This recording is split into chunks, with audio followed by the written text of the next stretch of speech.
Okay, let's get started. Thank you all for coming. It's good to see everybody. Today we are so excited to have Professor Gregg Hallinan here. He is a professor at Caltech. Greg did his bachelor's and his PhD at the National University of Ireland. He then went on to do a JANSky fellow, at UC Berkeley. He then went straight into Caltech and is a full professor there. He's also the director of the Owens Valley Radio Observatory. Greg is the recipient of many exciting fellowships and prizes, including the Fundamental Physics Breakthrough Prize. He's an Alfred P. Sloan Fellowship. He's had an NSF Early Career Award. He's had a lot of really exciting accolades and press over his work. And one of the things he's most noted for is his leadership in laying foundations for electromagnetic observation of the sources of gravitational waves and extracting rich information from the first observed collision of two neutron stars. Please ask him about that if you don't know the story. It's very exciting. So, without further ado, let's please welcome our speaker.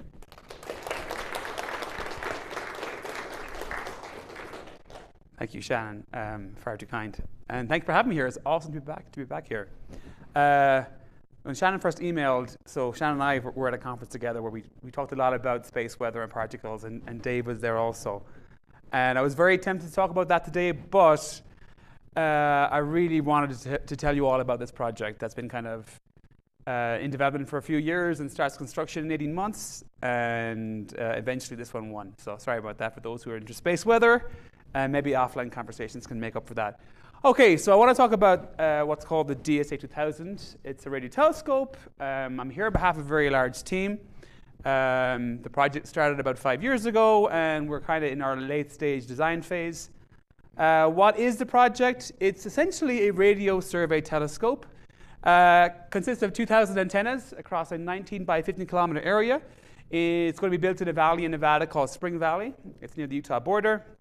It operates in a single observing band, 0.7 to 2 gigahertz, and has a spatial resolution of 3.3 arcseconds. And it's really highly optimized for surveys in many different ways. We're targeting first flight in 27 and a 5-year initial survey period in 28 to 33. The design of the project has been entirely funded by Schmidt Sciences. And design costs have been about $50 million to date, and construction costs are about $190 million. It sounds like a lot, but for big mega radio telescopes, it's actually not that expensive. And we really are very focused on optimizing for survey speed. This is a propaganda plot that just shows you survey speed plotted against continuum sensitivity. And really, I wanted to give the analog that you have in what's playing out in the optical. Up here in the right-hand side, you'll see projects that are familiar if you're a radio astronomer or if you follow radio astronomy. The next big telescopes in the next decade or so will be the SKA and the NGVLA, and they're sort of the radio ELTs. But along the axis of survey speed, we're really optimized and excel. And that's sort of playing the same kind of role, we hope, as a Rubin observatory will play in the optical. Really surveying the sky in advance of, for example, the NGVLA, which is a national priority for radio astronomy. By doing so, we're going to revolutionize access to the radio sky. So every radio telescope ever built has detected combined about 10 million sources. This will double that in the first 24 hours and increase the entire population to about 1 billion. And we'll do so by surveying the entire sky to about 500 nanojanskis, which if you're into optical is AB magnitude of 24.7. There'll be about 1 billion radio sources, primarily star-forming galaxies and AGN, but lots of other sources too. About a few million galaxies detected in H1. And then in the time domain, we will have about 50,000 localized fast radio bursts and more than 20,000 pulsars, as well as a million slow transients. What really makes that really high survey speed possible are two new technologies that were funded via the Schmidt Science Program. One is a next-generation digital back-end called a radio camera, and the other is an uncooled antenna receiver package. And you know, by having this immense survey speed, the real goal here is to sort of get the radio equivalent to the other big surveys that are happening this decade. In many ways, it is a decade of big surveys. I'm sure everyone says that every decade, but it really feels like it is this decade.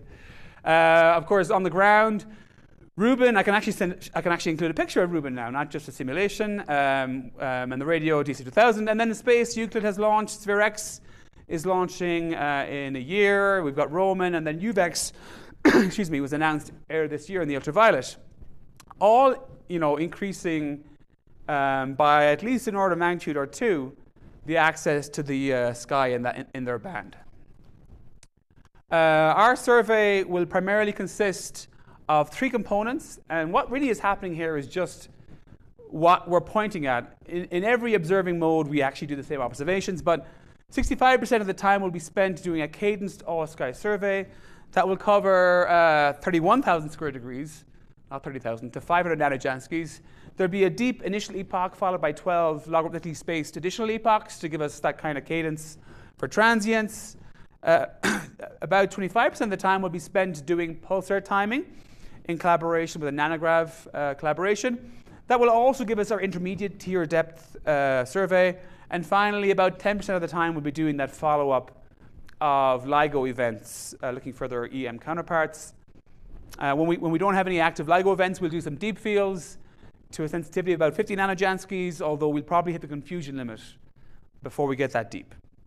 And in each and every pointing, we do the same thing. So those surveys determine where the telescope points, but in every survey, we do the same thing.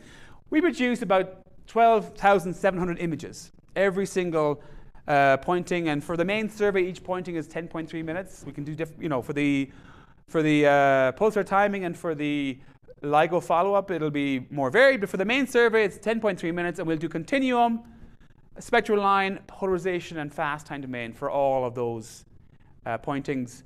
That includes spectral line. We'll actually have 3 different resolutions in velocity / frequency.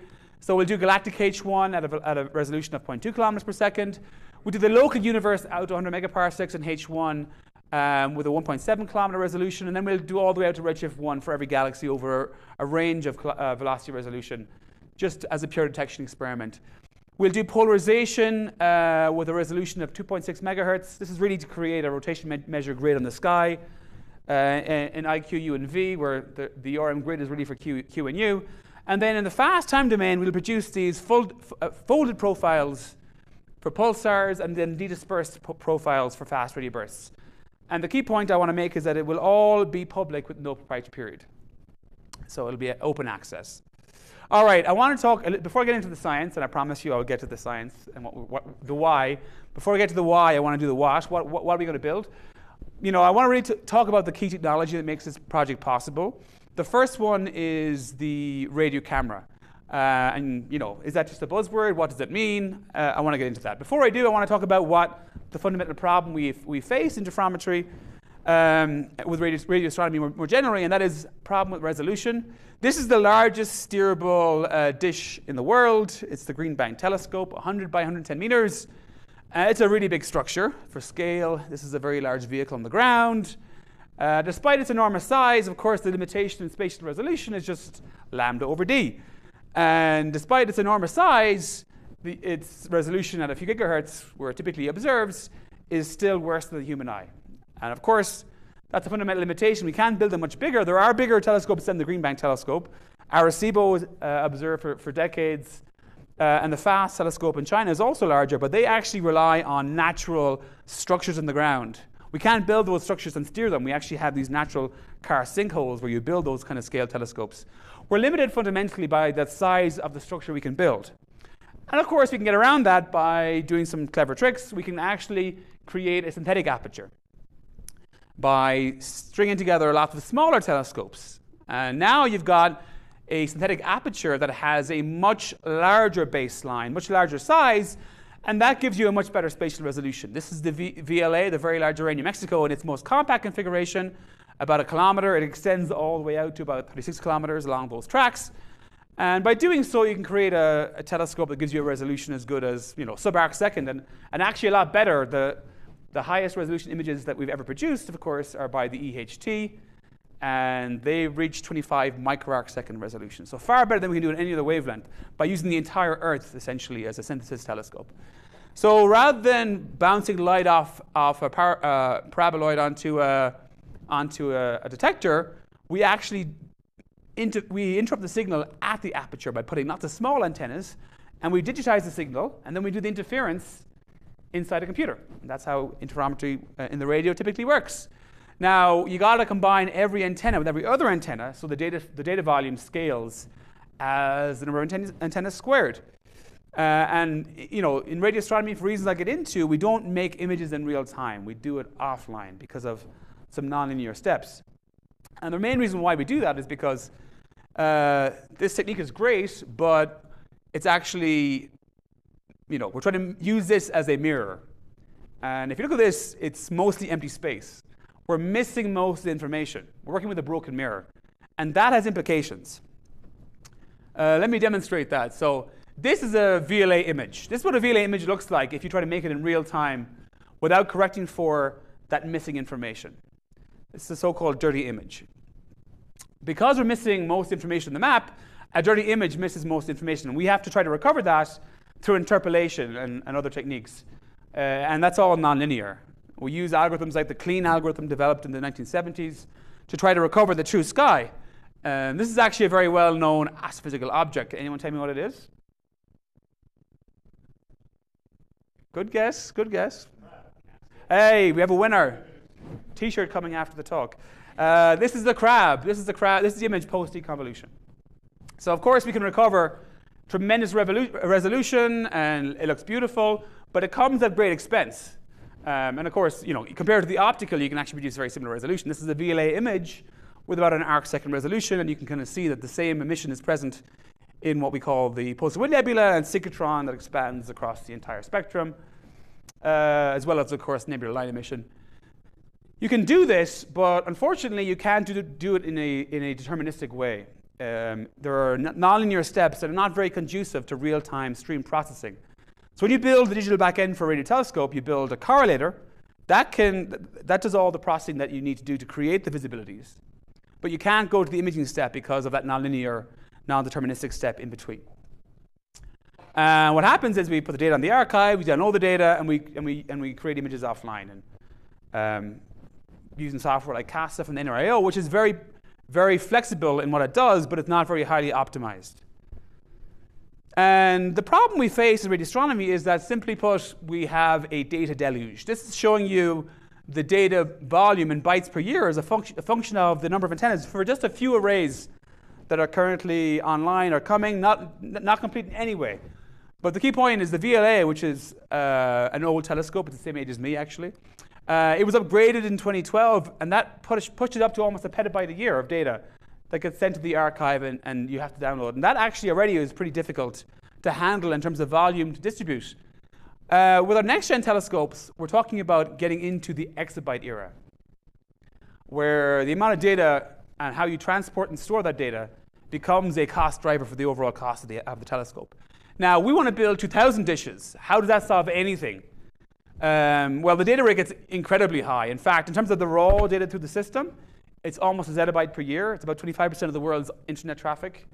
In terms of visibility data, in terms of the same output you would do from a radio telescope, visibility data, it's about 20 exabytes a year. And we cannot maintain or store that. In fact, that alone would cost $100 million a year. That would already greatly exceed our total project costs. What's really important is, for the first time, because we got so many antennas, counterintuitively, we solved the problem. And how is it solved? It's quite straightforward. Here's the VLA again. Here's its point spread function, its response to a point source. And here's what a dirty image looks like from the telescope. Here's the exact same image, but now with the DSA-2000's point spread function and distribution. Fundamentally, we fill the aperture. We sample, or almost completely sample, the spatial scales you have to sample. We almost enter into the linear deconvolution regime, actually. And when you do so, that limits the requirement of dynamic range you need in deconvolution. And it means that you don't need to store that visibility data to do that deconvolution, which you do need to do in modern interferometry. What does that mean? Well, that means you now can build a low-level deterministic stream processing pipeline that makes your images in real time. And we've been working on this for about 5 years. This is a very busy plot, I apologize. But basically, this shows you what happens for an array like the DSA-2000. So the antenna signals come into a digital backend, and the signals get sampled, and they get channelized by going through a polyphase filter bank, and then they go through a very large corner turn, and the data rate is very, very high, and then they go through a cross-correlation step. This all would normally happen inside a normal correlator for a radio telescope. What we're doing for the first time is we're including additional steps. We're flagging the data, we're calibrating the data, and then we're gridding and imaging it in real time inside the same digital backend. And in fact, in terms of the actual cost, in terms of operations and flops, what happens here is way larger than what happens inside a normal radio telescope. And that normally happens in a very poorly optimized way on your laptop. But now we're doing it all inside an enormous GPU computer. And then we do deconvolution. We still do deconvolution, but not with visibilities. We do it in the image plane.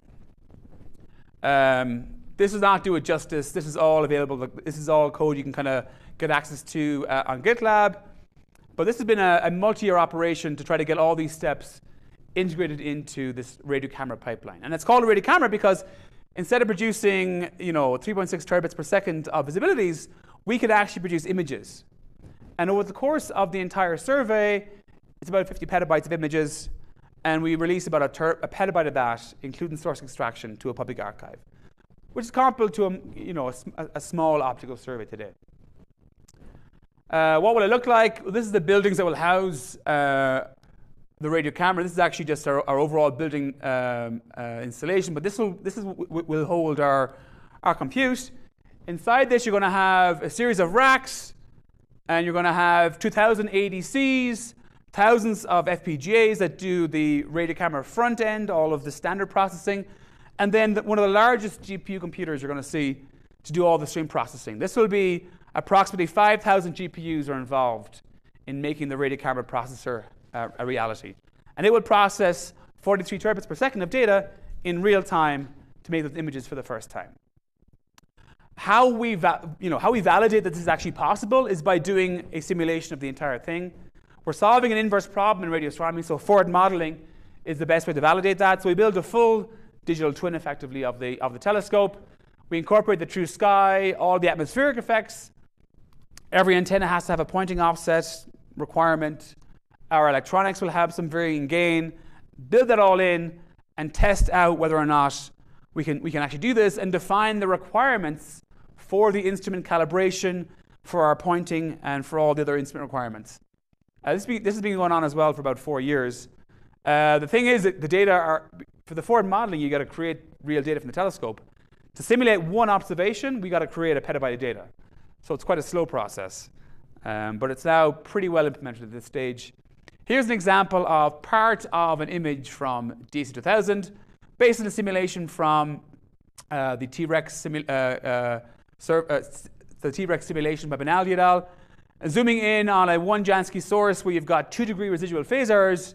And this image here has dynamic range of a few 100,000 with no noticeable artifacts. And that's because when you've got lots of antennas, it beats down all those typical artifacts you see in images in radio. And then to do our calibration, to do our deconvolution, we have developed a learning-based neural network that actually does deconvolution on the data. Here's an example. Actually, it's been trained on synthetic DSA-2000 data, but here it is tested on VLA data. And what's really cool is it actually works very well even on VLA data, despite being trained on DSA-2000 forward model data, and it gives you much better performance in super resolution than clean. It's called polish because it goes beyond clean, gives it a really good polish. And it's actually going to be an essential tool for some of the key science we do, particularly for the dark sector, dark energy, and dark matter. All right, that's the first of the breakthroughs of the radio camera.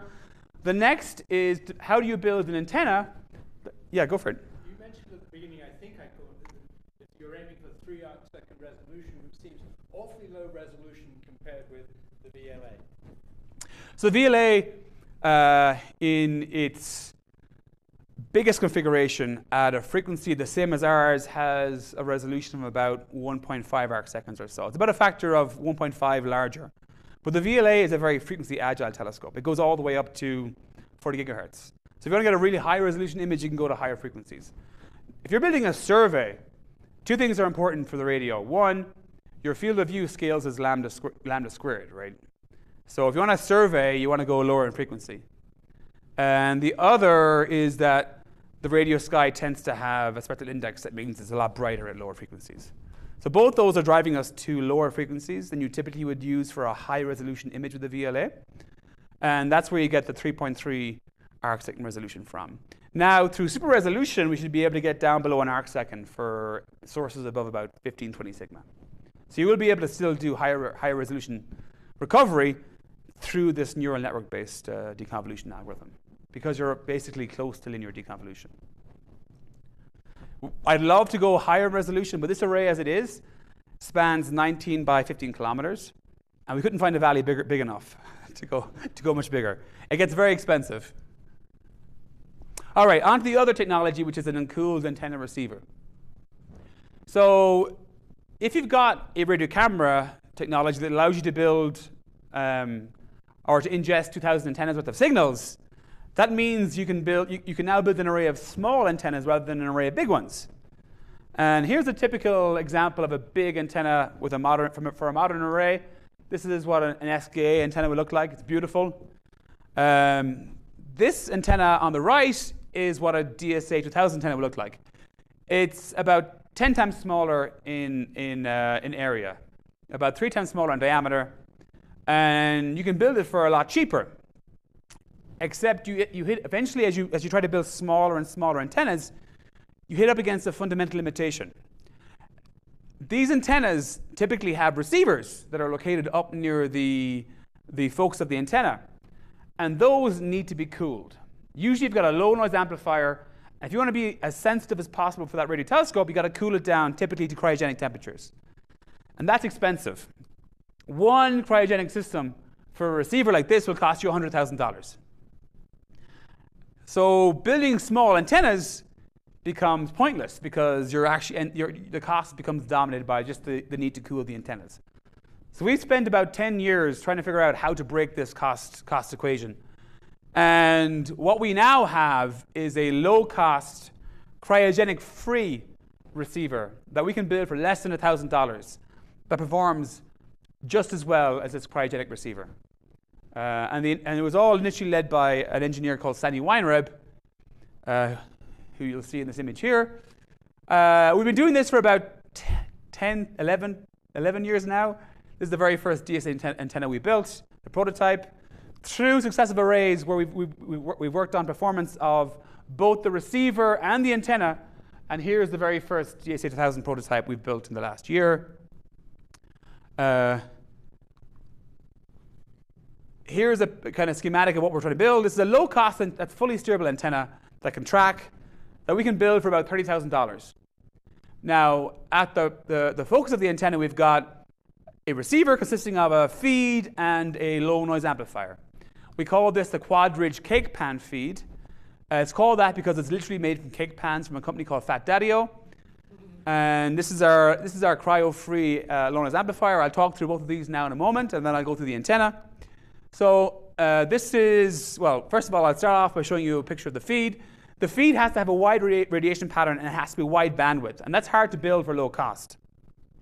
So here's a movie from postdoc Jonas Flagare building one of our feeds. We can now build these for like about $300 each. He designed the entire feed. He calls it the IKEA feed. He's from Sweden, so he's allowed to call it that.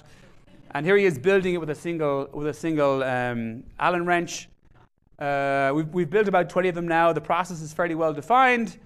While he's building that on the left, I'll also show the LNA on the right. This was really, this to me is a real breakthrough. We can build these low-res amplifiers with 7 Kelvin noise temperature, but operating at room temperature. That's for the initial DSA-110 version. The wideband version we have for DSA-2000 is about 10 Kelvin. How do we do that? There are 2 pieces of magic in this magic sauce.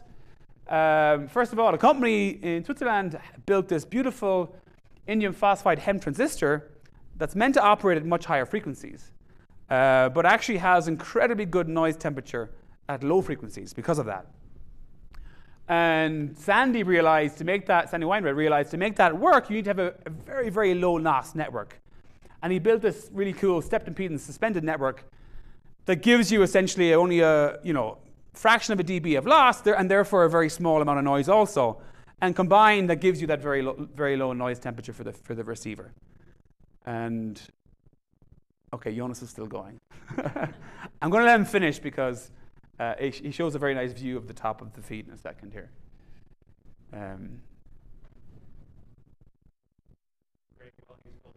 Sure. $300 in material cost or material and labor? Material and labor. Yeah. There we go. Almost all done. Put a bit of dielectric material on the top. There's actually a ray dome now that goes on top of that for the latest design. We don't have the ray dome on this one, but that's the feed that Jonas has designed. It's got these quad bridges that give you the wideband performance and a few other things that are really cool about the feed. These are all now operational and tested. Now the antenna presents a lot of challenges. Now that you've got a very low cost receiver, you can say, well, how low can I push the cost of an antenna? And the antenna has very particular performance requirements. Because of the radio camera design, you've only got one shot at calibration, at self-calibration. So you need very stringent performance requirements for things like pointing and surface accuracy. So normally for any reflector in any wavelength, lambda over 20 is good enough for reasonable efficiency. Whoa, gone ahead of me there. We need more like lambda over 200. And we need to have 1 minute pointing errors, which actually is, for a 5-meter dish, really hard at these wavelengths. So we've been working very closely with Minix Engineering, who actually designed our turning head, and then the Caltech Avro team designed the reflector and the antenna, the overall antenna. And the reflector was really, really challenging because we could not find any low-cost commercial solution for a 5-meter reflector that had this performance of 1 millimeter RMS. There was a commercial solution about 15 years ago. A company called Anderson Inc. Used to build reflectors, and they were used for the Allen telescope array, but they actually stopped making reflectors. Now they're making trailer hitches, and they weren't interested in getting back into reflectors. So we had to go about, over a 3-year period, reinventing that technology. It's called hydroforming, so you just actually use water at low pressure with a mold on aluminum to give you that really, really high precision surface. Here is an example after many years of development of a full-size reflector getting hydroformed. This is all built by the team there at Avro. So this is in the Owens Valley Observatory. So you put your aluminum in, your sheet in, and you pump in your water at 50 psi, and then out comes your nice reflector. And this gets you well below a millimeter RMS.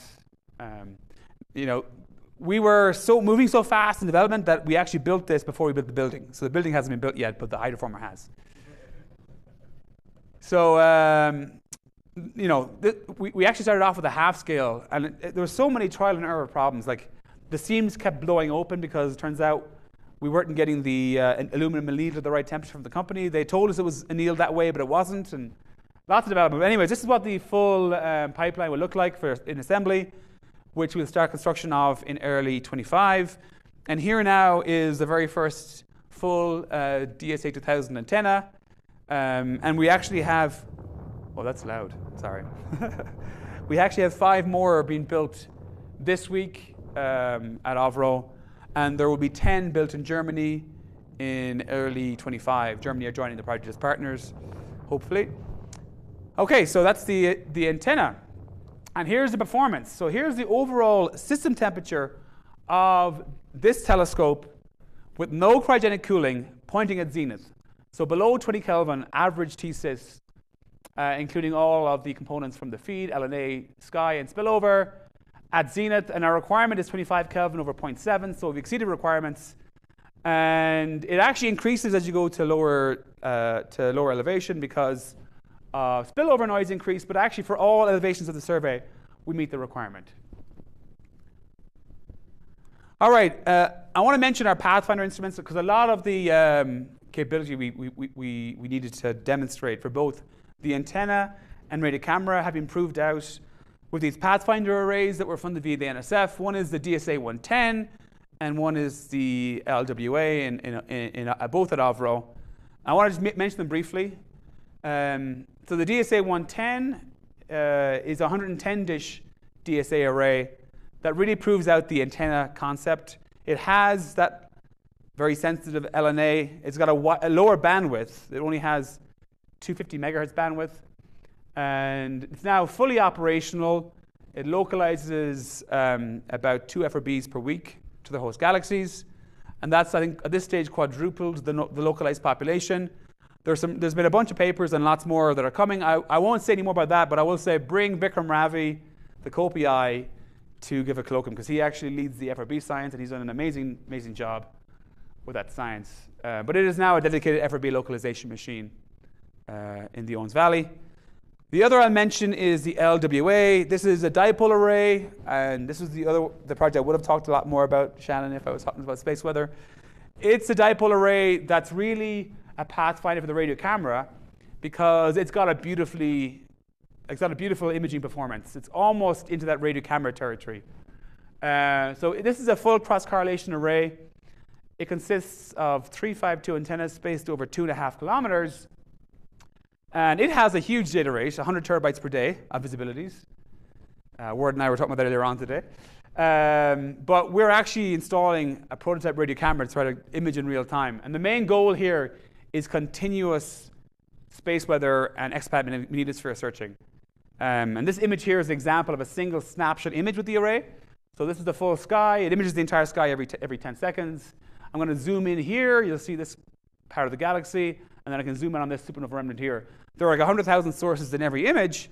And it images the entire sky in Stokes I and V, looking for exoplanets in the radio, as well as type 2 and type 3 radio bursts, all that kind of fun stuff, if you like space weather. It's also doing cosmic dawn and cosmic rays and other stuff. But I mainly started the project for space weather. And that's operating all the way down to about 15 megahertz now. Here's an example of an image here at 20 megahertz, which is one of the best images at very low frequencies.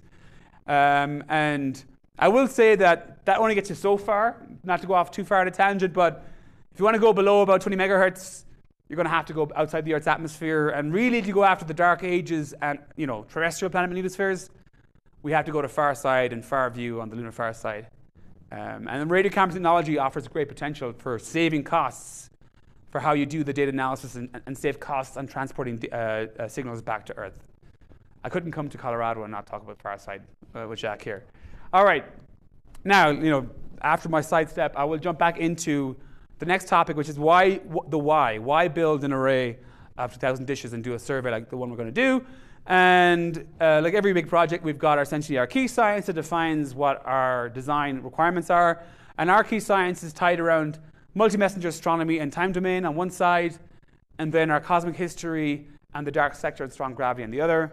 There's been a lot of effort to kind of consolidate our overall science focus. We've had a few conferences. The last one we had was in March 2003. And you can actually see all of the talks that are online from that conference, if you so desire. Our project scientist, Fabian Walter, compiled 70 contributions to this conference into what is our current science reference document. And we'd probably have another conference in early to mid 25 rather, likely near where our site is in Nevada. I want to quickly, before I talk about the science, I want to mention and emphasize one thing about our project. So all the data, the archive has been designed by IPAC, making use of the Firefly front end. That's been developed for other similar projects. I want to emphasize again that the data will go public with no proprietary period. And that will include continuum data on the entire sky with 10 subbands, spectral image cubes in H1 and possibly OH. We're still trying to finalize, so we bring that into inside scope. Polarization, full polarization, and then photometry across all bands, and then spectral and light curve fits for all sources above a certain signal noise threshold.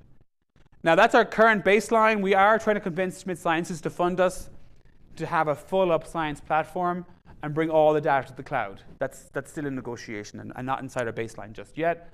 I hope we can. But the data rate will be huge. Sorry, the data potential will be huge, rather. The volume is not that large, and it really is science ready.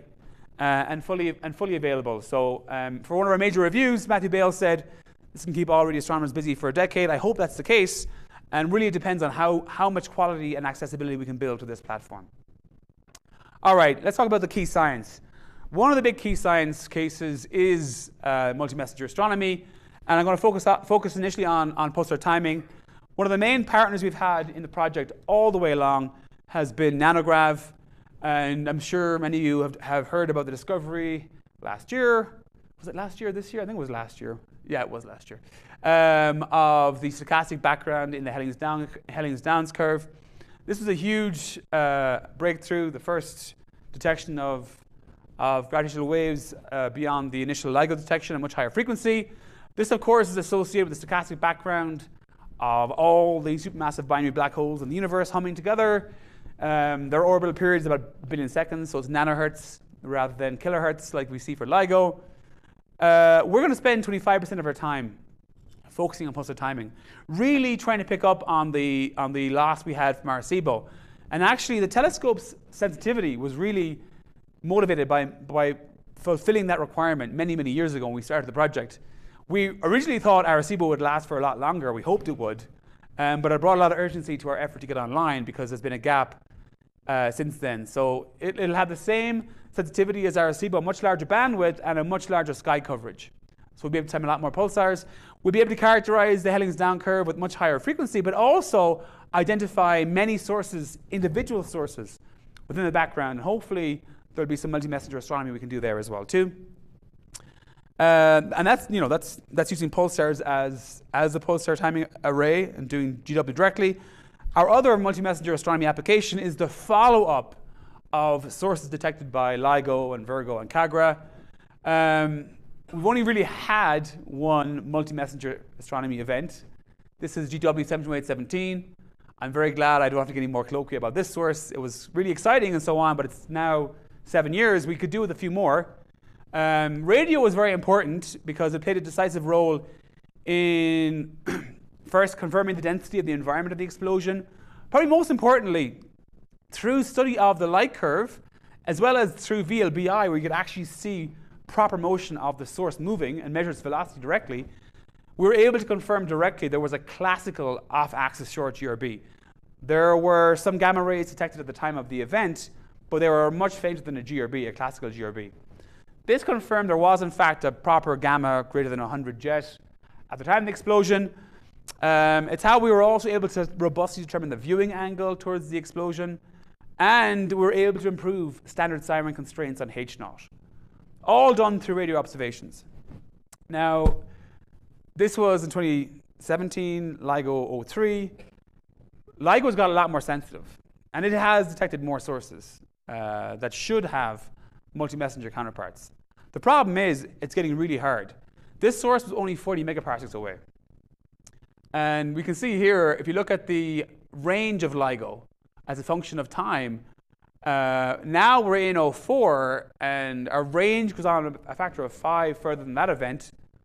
And beyond that, again, it increases by another factor of a couple.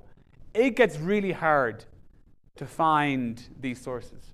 A lot of the work done for that event was done with the VLA. The DSA-2000 has 1,000 times the service speed of the VLA.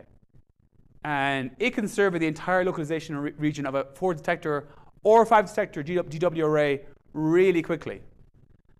Which means it can be an amazing tool, not just for follow-up, but actually discovery of the counterparts to LIGO events, especially those that are lanthanide rich, that are only really bright in the infrared, that Rubin can't detect. So this horribly busy plot over here shows some of the example radio light curves, depending on viewing angle, of the jet from that kind of explosion, as well as the light curve for the dynamical ejecta at 190 megaparsecs in the median sort of environment you expect.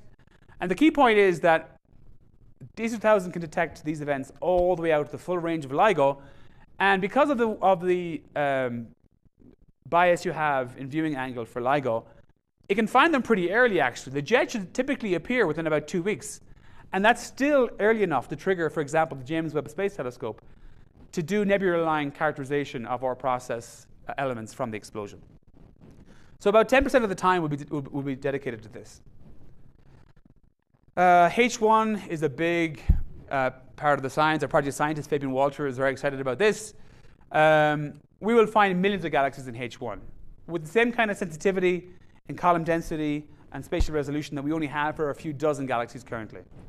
I'm not going to go through all this in great detail. I will say that we're in a very sweet spot in terms of survey area, redshift, but most importantly, probably limiting column density. So much so that we should actually be able to trace different scaling relations that you have between different models as a function of redshift, really tracing the cool gas history of the universe. Here's an example of what we will see for example, M51, but not just one galaxy, but for tens of thousands of galaxies. And as I mentioned, that will actually enable some other cool science. FRBs is a big part of our current science with DSA-2000, but it will still be the case with DSA-2000. We will find about 10,000 FRBs per year and localize them to less than half an arcsecond. And that gets you into really interesting territory. Right now, a lot of the science with DSA-2000 and similar arrays is focused on questions like what are FRBs, and then tracing the mass between and around galaxies. We'll get into a territory where we can actually constrain cosmology models, because by virtue of our ability to use FRBs to measure the mass between and around galaxies, you could actually constrain things like feedback in AGN, which actually is a problem in current models for example, understanding neutrino mass. So you can actually constrain better, especially combining with surveys like Euclid, you can constrain, and CMB experiments like Planck, constraining the neutrino mass, constraining H0 in ways you can't do currently. Not just slow transients, I'm also a big fan looking for not just fast transients rather, but transients on timescales of days to years are also a big focus. This is something that I'm very excited about, and I currently use the VLS Sky Survey to do a lot of this science. We have found a bunch of new populations we've never seen before using the VLS Sky Survey. This is an example of one. Here's a radio transient we saw with the VLS Sky Survey. Here it is this is 2018. Here it was in a survey 10 years earlier. Really bright luminous transients sitting on the spiral arm of this star-forming galaxy. And it ended up being so luminous we thought it was a G or B afterglow. Turns out it wasn't. It was actually due to the ejecta from a supernova hitting many solar masses of ejecta that were thrown out about a century before core collapse. And the model that we found that best fit the data was actually the merger of a compact object with its companion that triggered the supernova. An entirely new population. We've also found a really cool pulsar wind nebula candidate that's 10,000 times more luminous than the Crab. These are all populations we haven't seen before, and DSA-2000 will be 1,000 times more powerful than VLAS in this science. I'm jumping all over the place here, I apologize, but I don't want to capture the full range of science. The dark sector, characterization of dark matter and dark energy are a big, I think, motivation for a lot of the big surveys that are happening right now. For us, it's no different. What's really nice and what's really unique for our survey is the ability to trace kinematics in dwarf galaxies and galaxies of all mass in the local universe to better understand how dark matter interacts with galaxies on these scales. We see a huge variety in the rotation curves for dwarf galaxies. And the actual physical dark matter models that underpin that are poorly understood. We'll produce these kind of profiles for tens of thousands of galaxies. Not just dark matter, there's dark energy. Weak lensing and strong lensing is a big focus for these surveys. DSA-2000 will do both, but for strong lensing, it actually has a very high yield. Here is just a comparable lensing probability versus total number of sources that shows various surveys that are ongoing and planned. And DSA-2000 is sort of comparable to Rubin and Euclid in its ability to detect strongly lensed sources that you can then use for time domain cosmography, for precise constraints on H0 and so on. Weak lensing is also a major focus as a way to get a handle on the equation of state of dark energy. And both of these actually rely to some degree on super resolution because of that resolution being a limitation. All right, I'll wrap up with just two more. One very important one we will be doing is looking for pulsars. Pulsars have been sort of a mainstay of radio astronomy for decades. Nobel Prize winning discoveries have happened through pulsars. We will increase the population by about a factor of 7. That will include 20,000 galactic pulsars, but some of them will also be extragalactic, and there'll be thousands of new millisecond pulsars. that we can actually use to improve the pulsar timing surveys and increase the sample we observe. This will allow exquisite tests of GR in the strong field regime. I really hope we finally find a neutron star black hole binary in our own galaxy, and constraints on the equation of state of ultra-dense matter to compare with what LIGO sees, for example. Okay, that's a summary of our key science. I'll add in one more science case that I'm trying to push for key science status pretty soon. It's one that interests me myself a lot, which is the actual search for substellar magnetospheres, as well as extrasolar space weather. So radio emission at these frequencies is a very sensitive way to search for and detect the magnetospheres, the magnetic fields, the aurora, and radiation belts on brown dwarfs. Here's an example of a late M dwarf, but now it's been extended all the way down to late T by many groups. I want to highlight, if you want, it's also been observed in many other wavelengths. Sebastian Pineda has a really nice review of all this. And there's actually at least one object which is right on the cusp between exoplanets and brown dwarfs. So we're actually getting down and very close to measuring magnetic fields of exoplanets. So DSA-2000 will increase this population by orders of magnitude, by a factor of 1,000. We expect about 50,000 brown dwarfs. And I think there's a good chance we'll have quite a few planetary mass objects in this sample as well also. We'll also detect star-planet interaction along the lines of what Sebastian here has found recently, as well as space weather events. I mean, every single field of view we have, the array is so sensitive, there'll be multiple stars flaring in every field of view in the radio that we can detect. All right, there's the key science. I'm going to wrap up with just a quick few comments on the site and our timeline. So where do you build this array? We can't build it in the Owens Valley first, right? It's way too big. And I'm sorry to say the Owens Valley is not as radio quiet as it was when it was built. We surveyed all over this area looking for valleys to build. Here's the team that did most of the surveys. And we were surveying for RFI, interference. We were also surveying for soil conditions because we have to install so much optical fiber. Our first site was a valley called Hawk Creek, which was really promising. But turns out the US Air Force do war games in the summertime there. The base camp for Area 51 is actually in the valley. And they were super nice to work with, but it quickly became clear that there'd be entire months where we were told to turn the telescope off and don't ask why. So we actually moved a bit more to the east, and we found this amazing valley called Spring Valley. I want to show, so this is the team doing the surveys. The person who did the most surveys by himself was Vinan Prayag. He did literally months by himself, with himself and his friend at least, surveying all around Nevada, trying to find the most radio quiet locations in the area. This valley we found, though, is really amazing. It's called Spring Valley.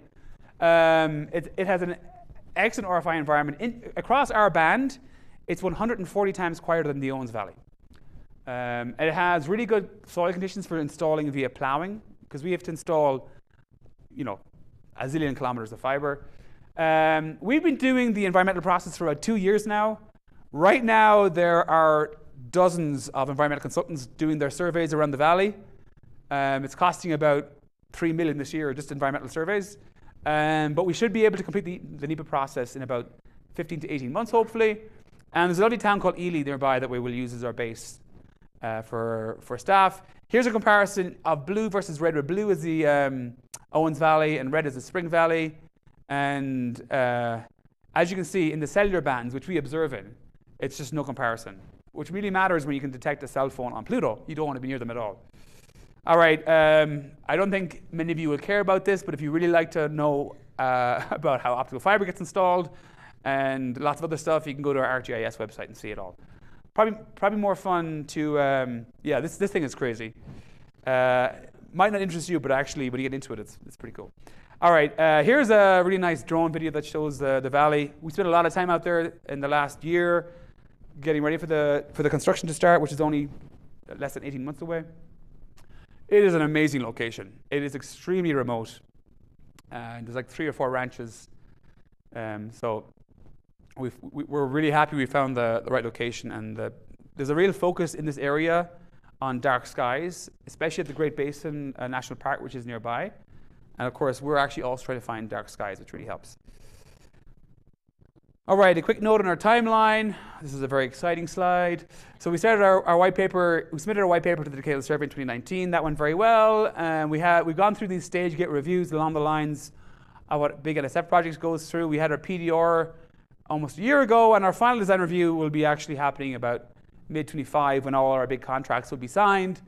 We will start construction in early 26, and we're hoping to complete that by mid-28, and then we want to start the full surveys by about October 1, 2028. So you're talking about 4 years, hopefully, to when you start seeing the first data. Sounds crazy, but the teams that are working with us on how to optimize installation sequentially are pretty confident. All right, I'm going to stop there, and I'm going to show just a last visual movie that shows essentially a zoom in on the valley and a zoom over the array. And I'm happy to take questions while that's playing.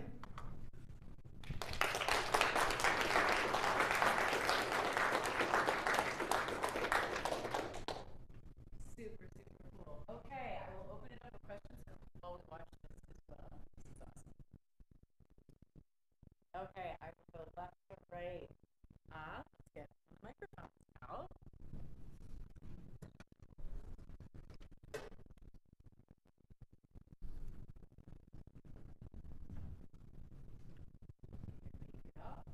So actually 2 questions. First of all, do you worry about satellite interference and RFI from space, given Starlink, et cetera? And second, who is Schmidt and what's the funding source? Sure, okay. All right, 2 great questions. That's going to take 10 minutes. On the first question, every night, I worry about that question. In fact, I can show you movies. You might have seen Starlink, and they announced from LOFAR, an array in the Netherlands, about Starlink. I can play you all sky movies where there are Starlink satellites flying all over the sky. Like really high quality movies, but the data underneath the high quality movies and the satellites are not so good. Thankfully right now it's in a narrow band, but we are facing a losing battle. Starlink is one of the companies that are involved in direct-to-cell, and that is our biggest concern. Direct-to-cell will be satellite in our band. We already have satellites in our band. We've got GPS and we've got GLONASS. But we've designed the array to sort of automatically observe around them to avoid that. But direct-to-cell will be much more problematic. The biggest concern I have is transmissions that might end up where they saturate the entire band, not just part of the band. Now we've built in tunable notch filters into our array that allow us to block those out. And we've got an NDA with Starlink. They've actually been great to work with. I mean, they're responsive, and they can actually avoid where we're observing with 20 minutes notice. So there will be like coordination with Starlink when they direct-to-cell. But there are other companies that may not be as conducive to that process. The Schmidt question. Okay, the project is funded by Eric Schmidt. He was CEO of Google for about 20 years, and Alphabet, and he's been amazing to work with.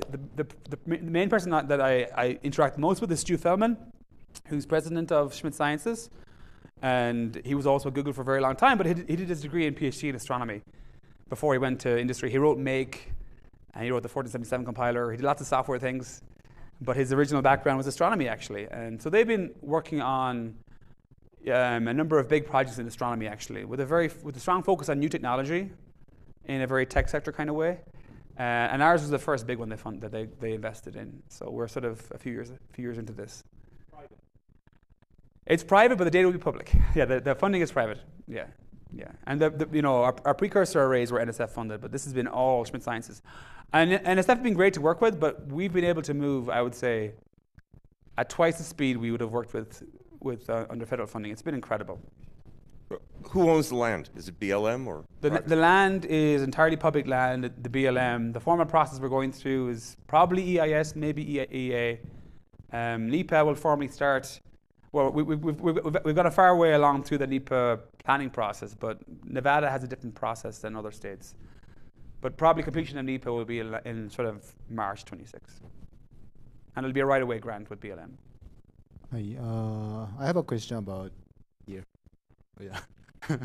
I have a question about data release, and is this how fast the data will be released? For example, like transient objects, and you may detect any transient phenomena, and is this reported immediately or? So yeah, we have this commitment of being fully public with our data, excuse me, which means that when it goes to the archive, we will have, the science team will have the same access as the public. But time domain has a different requirement that it needs to be a rapid release. And there are different aspects of time domain. Fast time domain, like FRBs, you may want to be able to look for an associated optical counterpart. For the slower radio transients, the ones that are probably most time sensitive are both the LIGO events as well as orphan GRB afterglows. We should detect about 5,000 orphan long GRBs as an example. And the goal is to have a separate pipeline that does issue those alerts, but it'll have to sort of be outside of the main pipeline to the archive, otherwise there'll be a delay. We haven't finalized the policy there, but we have a commitment to do that quickly. So I have a question about the science team.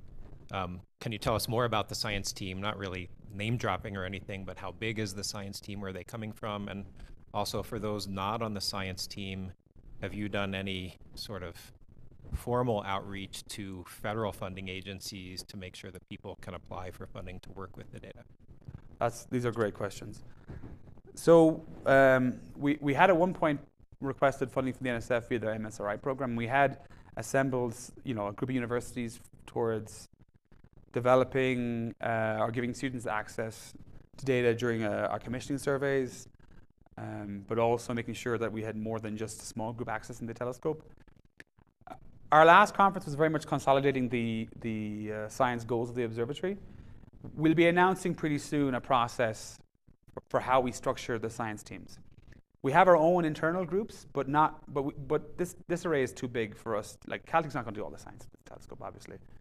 And our plans are still being finalized, but it will likely involve a call to the community where there'll be a goal of developing some tool for the science platform.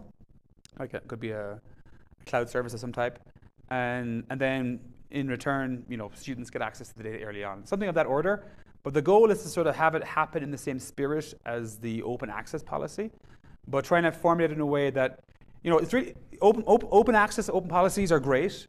For students, it gets hard, right? And we're working with Schmidt Sciences to see how we can do this. And it really will tie to, I think, commissioning surveys, surveying 10 galaxies and having a student develop the reduction capability, but also do the science. But then with respect to NSF are very aware of our project. We haven't done any kind of lobbying to sort of really push funding of science in this domain. It's urgently needed. I think that when the SKA didn't go forward 15 years ago in the US, a lot of people who were doing radio astronomy suddenly didn't have options for faculty jobs. So there's definitely been a gap in radio astronomy in the US in terms of career opportunities. And I hope we can actually have something like that happen, where we can kind of get NSF on board and get them to sort of like prioritize this. Schmidt Sciences will also likely invest in science, not just at Caltech, but more broadly. In fact, they're not committing to science funding for us at all yet because we haven't brought that concept to them yet. So that will sort of evolve over the next year. It'll probably be centered on our next big science conference, where we define the process sometime in sort of mid-25. One more question up here. While I'm walking, I'm going to take precedent and ask one. Is the community coming unglued over the number of pulsars that are going to be detected? I had no idea. That's wild. Yeah. Is that like a well-known fact, or? It certainly is. It's becoming pretty well known in the US radio astronomy group.